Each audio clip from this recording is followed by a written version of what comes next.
Ma'am आपकी voice नहीं आ रही है।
जेनिका वॉइस आ रही है clear? Yes ma'am. Yes ma'am. अभी फिर से बताइएगा आ रहा है कि नहीं। यस मैम, अभी आ रहा है।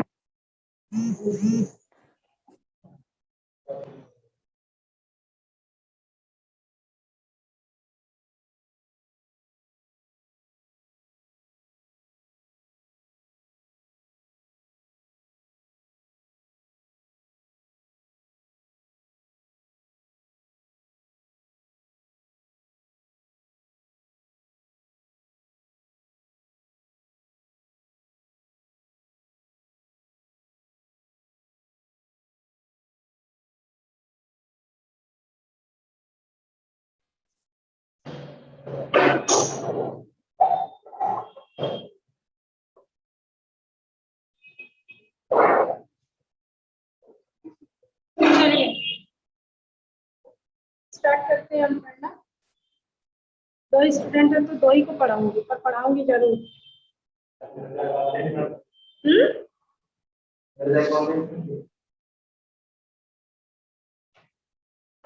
आप लोग को मालूम है आप लोग की बुक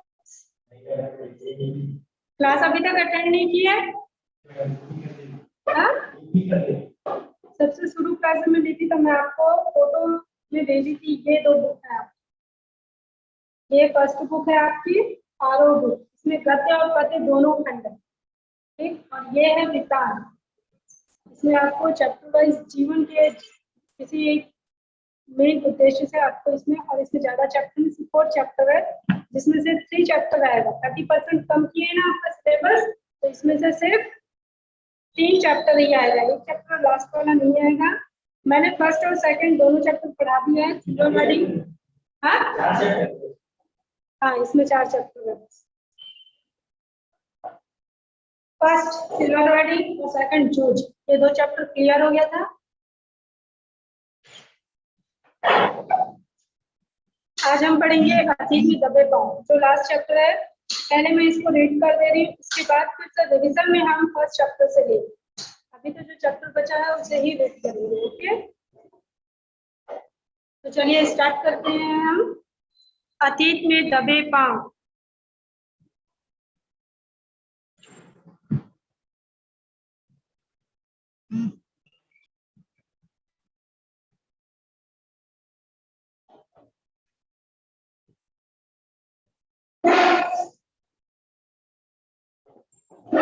आपके पास बुक है? नहीं है तो शांत होकर सुनिए।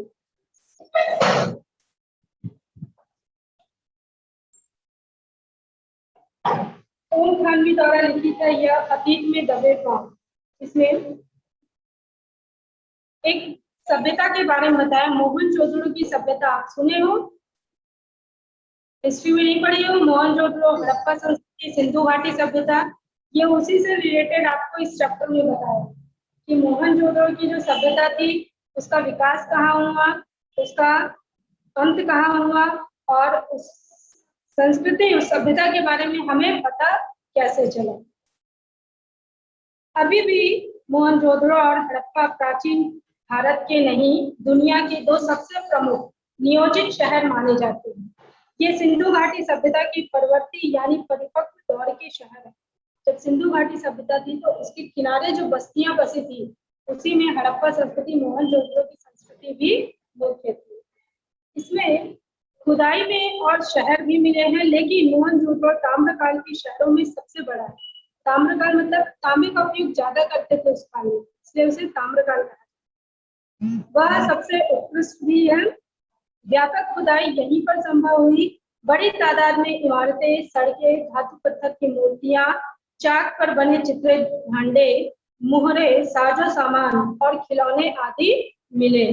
सभ्यता का अध्ययन संभव हुआ। उधर सैकड़ों मील दूर हड़प्पा की ज्यादातर साक्ष्य रेल लाइन बिछने के दौरान विकास की भेंट चढ़ गए। जब रेल लाइन बिछा तो रेल लाइन में जब खुदाई हुई तो उस खुदाई के द्वारा करके उसके ऊपर रेल लाइन बिछा दिया गया।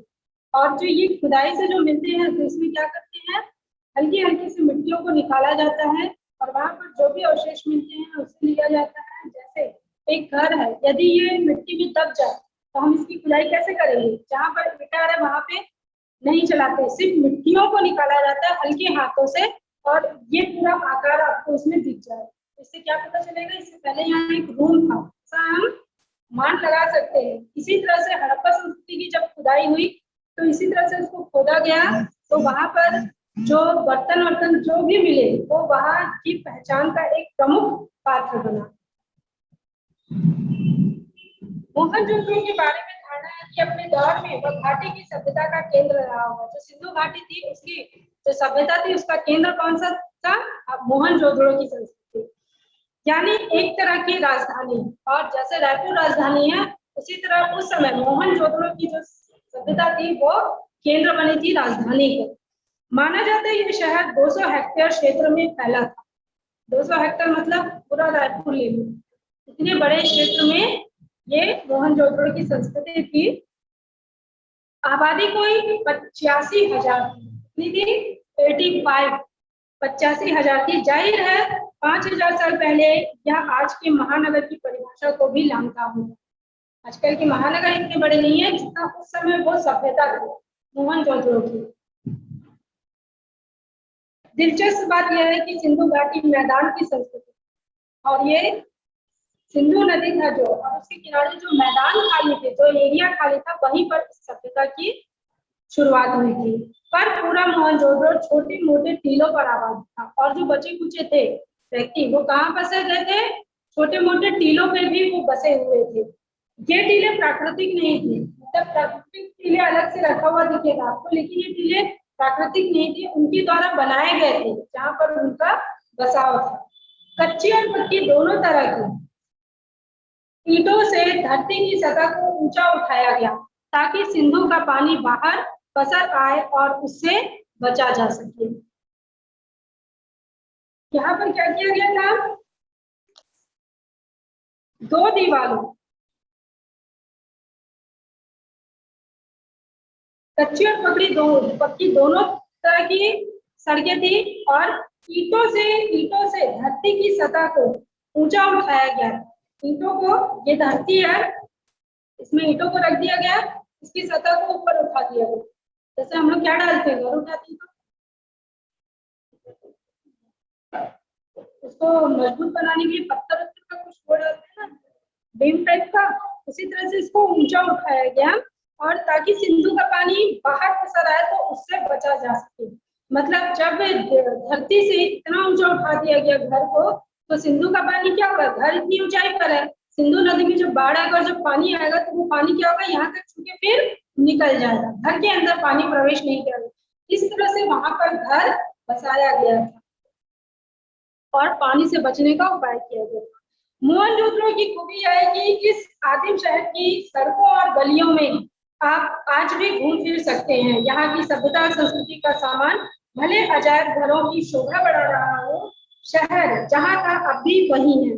आप इसकी किसी भी दीवार पर पीठ टिकाकर सुस्ता सकते हैं, वह एक खंडहर क्यों ना हो। किसी घर की देहरी पर पांव रखकर आप सहसा सहम सकते हैं, रसोई की खिड़की पर खड़े होकर उसकी गंध महसूस कर सकते हैं, या शहर के किसी सुनसान मार्ग पर कान देकर उस बैलगाड़ी की धुन सुन सकते हैं। जिसे आपने पुरातत्व की तस्वीरों में मिट्टी के रंग में देखा है। ये जो घर बनाए गए थे वो बनाया गया था, वहां से जो अवशेष मिले हैं उसको तो अजायब घरों में रख दिया गया, शो के लिए, दिखाने के लिए कि हड़प्पा संस्कृति भी पहले कोई संस्कृति थी। इनके जो घर बने थे वो इतने अच्छे थे कि यदि दीवार पे आप पीठ टिका के खड़े हो जाओ तो आपको आराम लगता है। इस तरह से वहां पर दीवारें उठाई गई थी। एक खंडहर भी खड़े हो जाओ तो आपको पता चल जाता है कि ये रसोई घर है, ये पूजा रूम है, ये स्नानागार है। उस घर को देखने से आपको पता चल जाता इस तरह से वहां पर घर बनाया गया था। और सड़कें इतनी अच्छी थी कि सड़कों पर जब खड़े हो जाओ आप तो किसी बैलगाड़ी की दूर से आने की जो झुनझुन की आवाज होती है वो आपको स्पष्ट सुनाई देती कि कोई बैलगाड़ी आ रहा है। सच है कि यहाँ किसी आंगन की टूटी फूटी सीढ़ियां अब आपको कहीं नहीं ले जाती, भी आकाश की तरफ अधूरी रह जाती है। मतलब जो पहले सीढ़ियां उठी रही होंगी वो कहीं ना कहीं किसी दिशा में मुड़ी होगी, लेकिन अब वहां टूटने के कारण वो सीढ़ियां कैसी हो गई है, सीधे आपको आसमान दिखाएगी, रास्ता कुछ भी नहीं दिखाई। पर वहां पहले सीढ़ियां थी, ये पता चला है। लेकिन उन अधूरे पायदानों पर खड़े होकर अनुभव किया जा सकता है कि आप दुनिया की छत पर हैं। वहां से आप इतिहास को नहीं उसके पार झांक सकते हैं। मतलब इतनी ऊंची सीढ़ियां वहां पर तब भी बनाई जाती थी कि आप यदि उस सीढ़ियों पर चढ़ जाओ तो आपको पता चलेगा कि वहां से आप कितने दूर तक देख सकते हैं। सबसे ऊंचे चबूतरे पर बड़ा बौद्ध स्तूप है, मगर यह मोहनजोदड़ो की सभ्यता के बनने के बाद एक जीर्ण शीर्ण टीले पर बना है। जो धरती से ऊपर उठी हुई दीवारें बनाई गई थी उसका मैं आपको पिक दिखाती हूँ।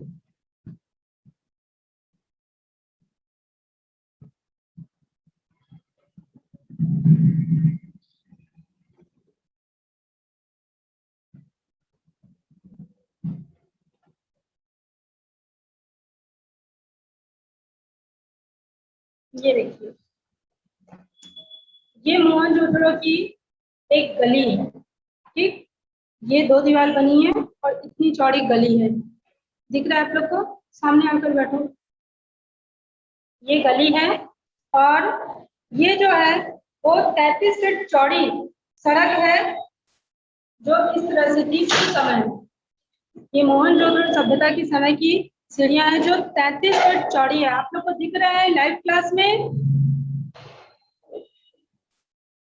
ये जो है ये मोहनजोदड़ो की एक गली है, ये उसी का दिखाया गया है। ये गली है और ये वो 33 फीट चौड़ी सड़क है जो उस समय मोहनजोदड़ो की सभ्यता के समय में था। क्लियर हो गया?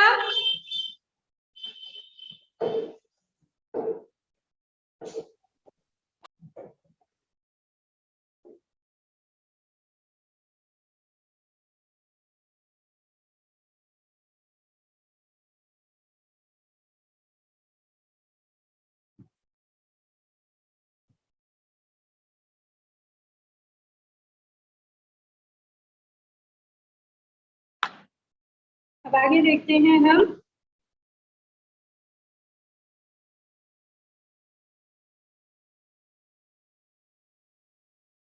बौद्ध स्तूप, इससे पहले मौसम जाड़े का था पर दोपहर की धूप बहुत कड़ी थी। सारे आलम को जैसे एक फीके रंग में रंगने की कोशिश करती हुई यह इलाका राजस्थान से बहुत मिलता जुलता था। रेत के टीले नहीं हैं, खेतों का हरापन यहाँ नहीं है, मगर बाकी वही खुला आकाश, सूना परिवेश, धूल बबूल और ज्यादा ठंड ज्यादा गर्मी। मतलब जैसा राजस्थान का माहौल रहता है, ना वहाँ हरियाली रहती है ना ही वहाँ रेत के टीले होते हैं, उसी तरह से यहाँ पर भी वही मौसम बताया जा रहा है। खेतों का हरापन भी नहीं है यहाँ पर, और है भी तो क्या है, खुला आकाश है, सूना परिवेश है, धूल बबूल और ज्यादा ठंड ज्यादा गर्मी। मगर यहाँ की धूप का मिजाज जुदा है। राजस्थान की धूप पारदर्शी है, सिंध की धूप चौंधियाती है। तस्वीर उतारते वक्त आप कैमरे में जरूरी पुर्जे न घुमाएं तो ऐसा जान पड़ेगा कि जैसे दृश्यों के रंग उड़े हुए हैं। मतलब यहाँ जो हड़प्पा संस्कृति, मोहनजोदड़ो की संस्कृति जहाँ पर बसी थी वहां पर जो सूर्य की रोशनी थी वो बहुत ज्यादा तेज थी, इतनी तेज कि हम सीधे किसी चीज को देख नहीं सकते थे, आंख चमकती थी। तो जब कैमरे पे वहां के दृश्यों को कवर करना चाहे भी तो उसको कवर करने के लिए 3-4 बार हमको उसी एक जगह का फोटो क्लिक करना पड़ता था, तब जाके वो क्लियर होता था। और उसमें भी जो मेन रंग है वो नहीं आता, सिर्फ स्केच बनता था, उसका सिर्फ फोटो आती थी, उसमें कलर वलर नहीं दिखाई देता, इतनी वहां की धूप की जो रोशनी थी वो तेज थी। पर इससे एक फायदा हुआ, हमें हर दृश्य पर नजरें दोबारा फिरानी पड़ी। मतलब एक चीज में जब हम फोटो खींचते थे तो वो क्लियर नहीं होती थी, तो हमको 3-4 बार घुमानी पड़ती थी। इससे वहां जो हम फोटो खींच रहे थे तो हमारा ध्यान उस चीज पर बार बार जाता था और वो हमारे दिमाग में बसती चली जाती थी। इस हिस्से को पुरातत्व के विद्वान गढ़ कहते हैं।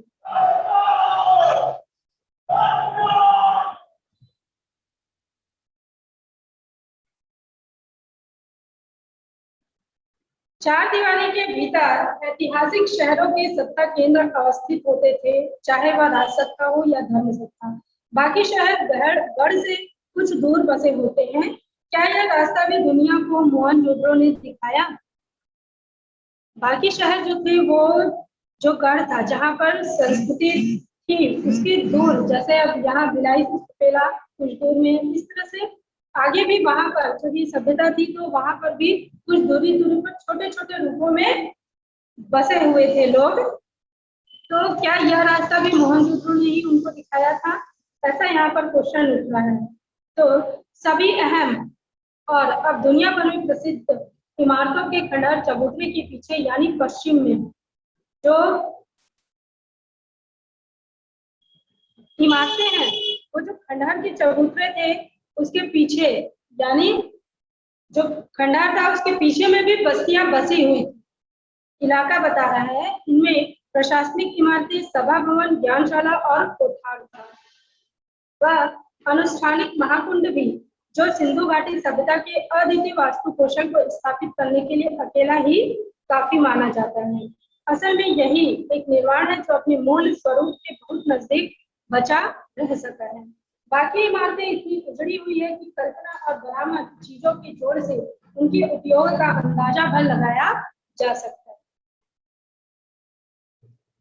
ये जो बौद्ध स्तूप आप लोगों को दिख रहा है, बौद्ध स्तूप मोहनजोदड़ो में बौद्ध स्तूप दिख रहे हैं ना, इसे देखिए ध्यान से, ये वो बौद्ध स्तूप है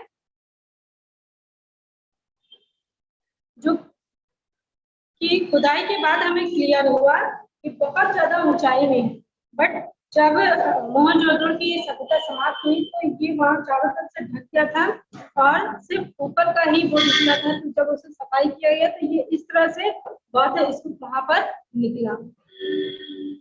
नगर नियोजन की मोहनजोदड़ो अनूठी मिसाल है। इस कथन का मतलब आप बड़े चबूतरे से नीचे की तरफ देखते हुए सहज ही भाग सकते हैं। इमारतें भले खंडहरों में बदल चुकी हो, मगर शहर की सड़कों और गलियों के विस्तार को स्पष्ट करने के लिए ये खंडहर काफी हैं। यहाँ की कमोबेश सारी सड़कें सीधी है या फिर आड़ी। यहाँ पर जो सड़कें होती थी वो या तो एकदम सीधी होती थी या आड़ी होती थी, ऐसे कट वाली सड़कें नहीं होती जैसे अभी चलती है ऐसे फिर उस समय ऐसी सड़कें नहीं थी, या तो पूरी सीधी जाती थी या ऐसे तिरछी में भी सीधी ही जाती थी। इस तरह की सड़कें थी उस समय। आज वास्तुकार इसे ग्रिड प्लान कहते हैं और आज इस तरह की सड़कों को क्या नाम दिया गया है? Grid plan. आज की सेक्टर मार्का कॉलोनियों में हमें आड़ा सीधा नियोजन बहुत मिलता है, लेकिन वह रहन सहन को नीरस बनाती है। मतलब कहीं से भी कुछ भी सड़कें निकल जाती है आज की, जो हमारे जीवन यापन को क्या करती है? नीरस कर देती है। शहरों में नियोजन के नाम पर भी हमें अराजकता ज्यादा हाथ लगती है। ब्रासीलिया या चंडीगढ़ और इस्लामाबाद ग्रिड शैली के शहर हैं जो आधुनिक नगर नियोजन के प्रतिमान ठहराए जाते हैं, लेकिन उनकी बसावट शहर के खुद विकसने का कितना अवकाश छोड़ती, इस पर बहुत शंका प्रकट की जाती है। और जो ग्रिड शैली है शहर का, ये नियोजन के प्रतिमान में कितना ठहराव ला रही है, और किस तरह से इस नियोजन से वे खुद शहर की खुद विकास को कितना शेष छोड़ रही है, इस पर बहुत शंका प्रकट की गई है, क्योंकि आजकल विकास के कार्य होते कुछ नहीं है। आप लोग इससे अवगत हैं। मोहनजोदड़ो की साक्षर सभ्यता का एक सुसंस्कृत समाज की स्थापना थी, लेकिन उसमें नगर नियोजन और वास्तुकला की आखिर कितनी भूमिका थी। स्तूप वाले चबूतर के पीछे गढ़ और ठीक सामने उच्च वर्ग की बस्ती है। ये जो स्तूप है, ये जो स्तूप है ना, इसके पीछे जो है वो क्या है, गढ़ है, मतलब वहां पर भी बस्तियां बसी हुई थी, और जो सामने है वो उच्च वर्ग की बस्ती। तो स्तूप के सामने रहते थे वो उच्च वर्ग के लोग रहते थे, और स्तूप के पीछे जो थी वो बस्तियां। उसके पीछे 5 किलोमीटर दूर सिंधु बहती थी, और जो स्तूप था उससे हटकर 5 किलोमीटर आगे सिंधु नदी बहती थी। ज्यादा दूरी पे नहीं था। कितनी दूरी पे था? 5 किलोमीटर। पूरब की इस बस्ती से दक्षिण की तरफ नजर दौड़ाते हुए पूरा पीछे घूम जाए तो आपको मोहनजोदड़ो के खंडहर हर जगह दिखाई देंगे। और जब इस बस्ती से दक्षिण की तरफ आप नजर घुमाओगे तो ये पूरा पीछे आपको मोहनजोदड़ो के जो खंडहर थे वो पूरे स्पष्ट रूप से दिखाई देंगे। दक्षिण में जो टूटे फूटे घरों का जमघट है वह कामगारों की बस्ती है, और जो दक्षिण भाग में जो भी हमें टूटे फूटे बस्तियां दिखती है वो वहां पर कौन रहते थे? कामगार लोग रहते थे, काम करने वाले लोग। कहा जा सकता है कि इतर वर्ग के, मतलब नीचे वर्ग के लोग। संपन्न समाज में वर्ग भी होंगे, लेकिन क्या निम्न वर्ग यहाँ नहीं था? कहते हैं निम्न वर्ग के घर इतनी मजबूत सामग्री के नहीं रहे होंगे कि 5000 साल टिक सके। ये जो मोहनजोदड़ो की सभ्यता है ये हमारे 5000 साल पहले की है, तो निम्न वर्ग के बारे में वहां कुछ भी नहीं पता चला। तो लोगों का कहना है कि जो निम्न वर्ग के घर लोग रहे होंगे उनके घर इतने मजबूत नहीं होंगे कि वो 5000 साल टिक सके, इसलिए उनके बारे में हमें कुछ भी नहीं पता चल पाया है। उनकी बस्तियां और दूर रही होंगी। यह भी है कि 100 साल में अब तक इस इलाके के 1/3 हिस्से की खुदाई ही हो पाई है, अब वह भी बंद हो चुकी है। और जो इलाका था उसकी 1/3 हिस्से की खुदाई के द्वारा हमें ये सब पता चला। यदि हम आगे और खुदाई करते तो शायद हमें निम्न वर्गों का भी पता चल जाता है। हम पहले स्तूप के टीले से महाकुंड के बिहार की दिशा में उतरे। दाईं तरफ एक लंबी गली दिखती है, इसके आगे महाकुंड है। पता नहीं सायास है या संयोग कि धरोहर के प्रबंधकों ने उस गली का नाम देवमार्ग, डिविनेट स्ट्रीट रखा है। माना जाता है कि उस सभ्यता में सामूहिक स्नान किसी अनुष्ठान का अंग होता था। कुंड करीब 40 फुट लंबा और 25 फुट चौड़ा है, गहराई 7 फुट। कुंड में उत्तर और दक्षिण में सीढ़ियां उतरती हैं। इसके 3 तरफ साधुओं के कक्ष बने हुए हैं। उत्तर में 2 पात में 8 स्नान घर हैं। इसमें किसी का द्वार दूसरे के सामने नहीं खुलता। सिद्ध वास्तुकला का यह भी एक नमूना है। चलिए हम आते हैं आप जल कुंड में।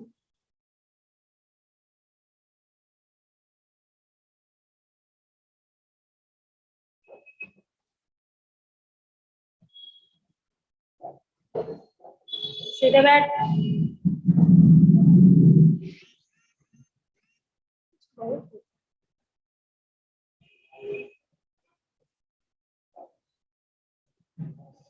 ये है आपका मोहनजोदड़ो का प्रसिद्ध जल कुंड। दिख रहा है आप लोगों को?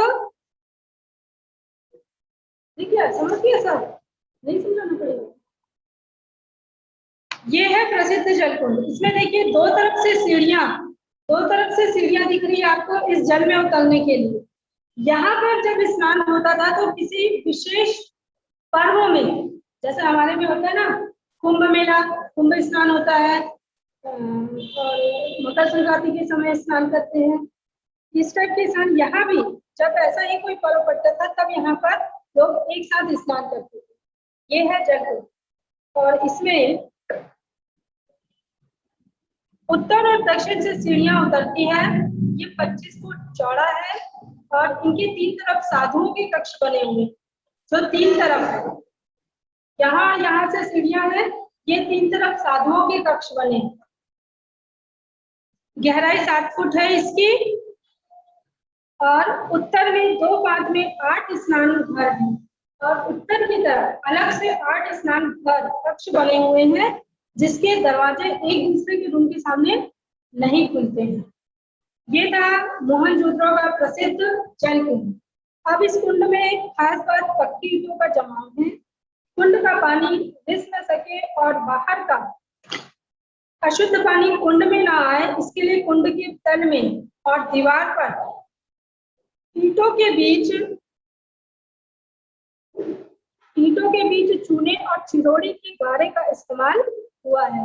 मतलब ये कुंड जो बनाया गया है, इसमें बाहर का पानी प्रवेश ना करे, गंदा पानी यहाँ ना आए करके इस कुंड में के जो तल है उसमें जो दीवारें हैं और ईंटें, उसके बीच में चूने और चिरोड़ी का इस्तेमाल किया गया है।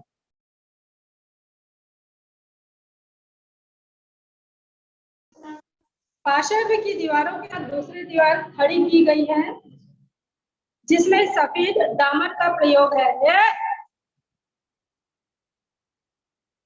मैं पढ़ाना बंद कर दूंगी, आप लोग को पढ़ाने के लिए, क्योंकि आप लोग को ज्यादा समझ आ रहा है ना।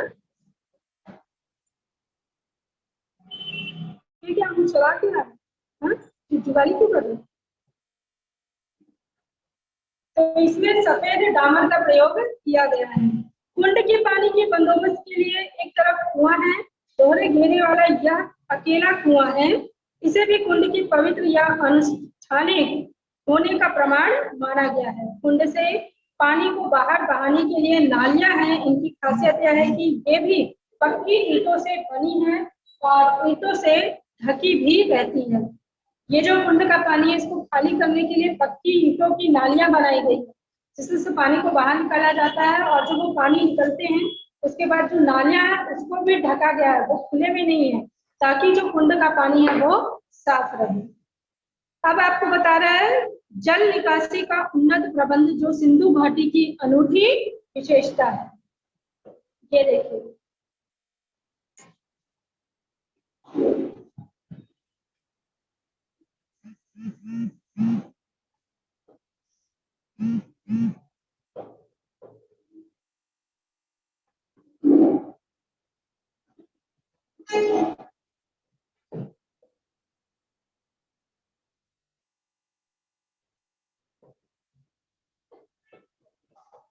देखिए ये फोटो देखिए आप लोग।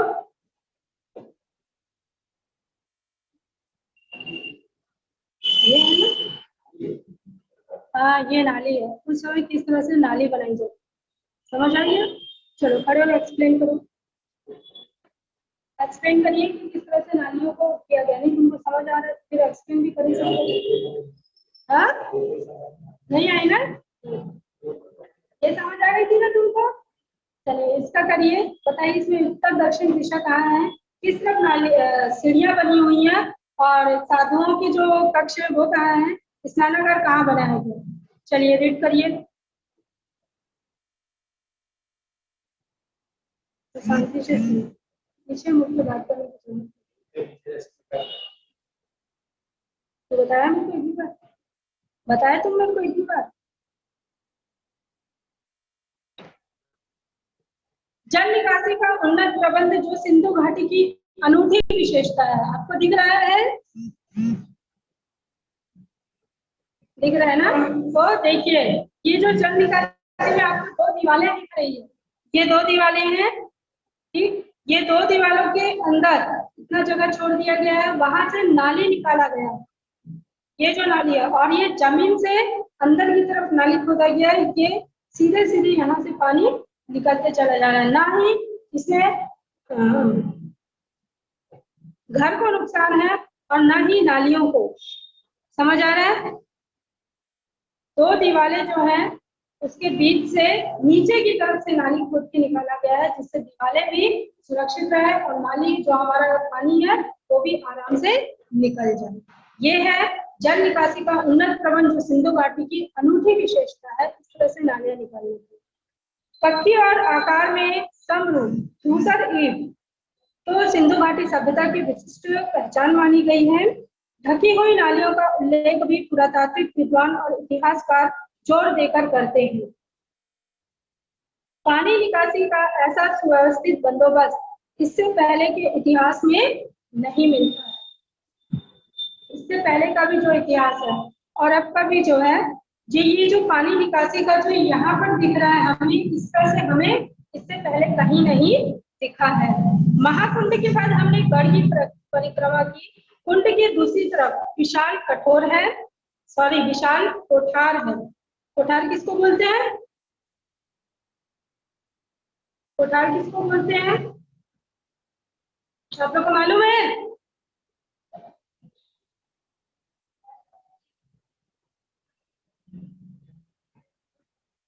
जो अनाज रहता है, अनाज को जहाँ एकत्रित करके रखा जाता है, जैसे मोहनजोदड़ो के समय में कर के रूप में इसे लिया जाता होगा, तो कर के रूप में जो अनाजें मिलती थी, उस अनाज को एक जगह इकट्ठा करके जहाँ रखा जाता है उसे कोठार कहते हैं। इसके निर्माण रूप खासकर चौकियों और हवादारी को देखकर ऐसा कयास लगाया गया है। यहाँ 9 चौकियों की 3 कतारें हैं। उत्तर में एक गली है जहाँ बैलगाड़ियों का, जिनके प्रयोग के साक्ष्य मिले हैं, धुलाई के लिए आवागमन होता होगा। ठीक इसी तरह कोठार हड़प्पा में भी पाया गया है।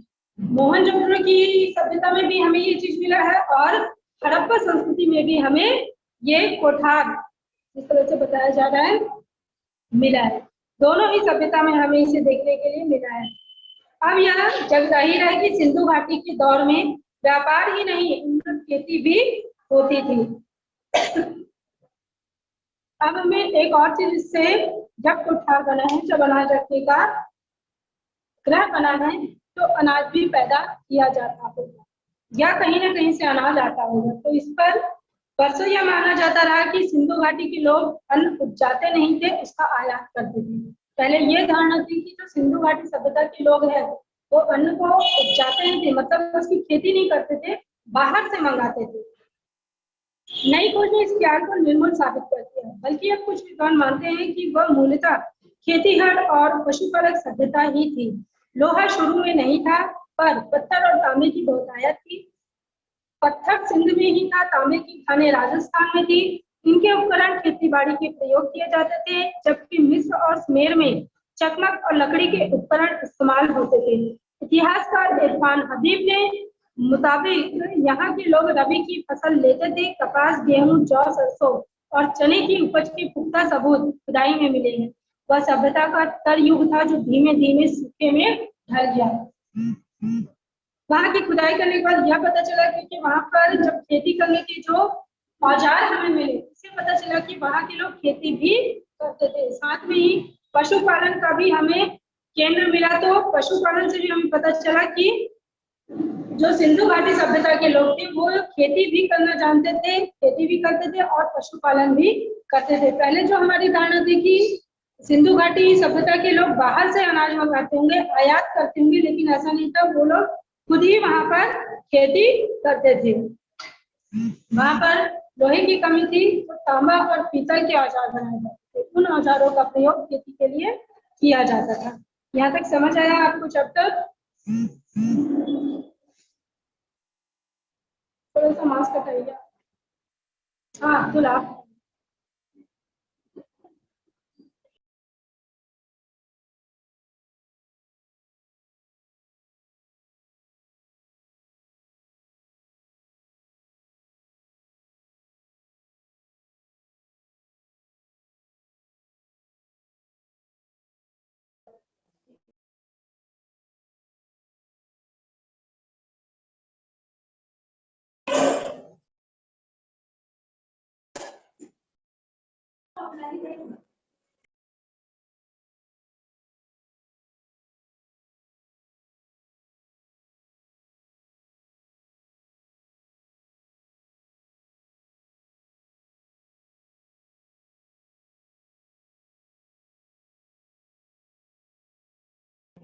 चलिए, हम क्लास को यहीं पर एंड कर रहे हैं।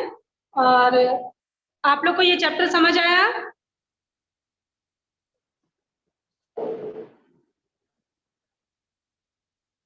आप लोगों को ये चैप्टर समझ आया?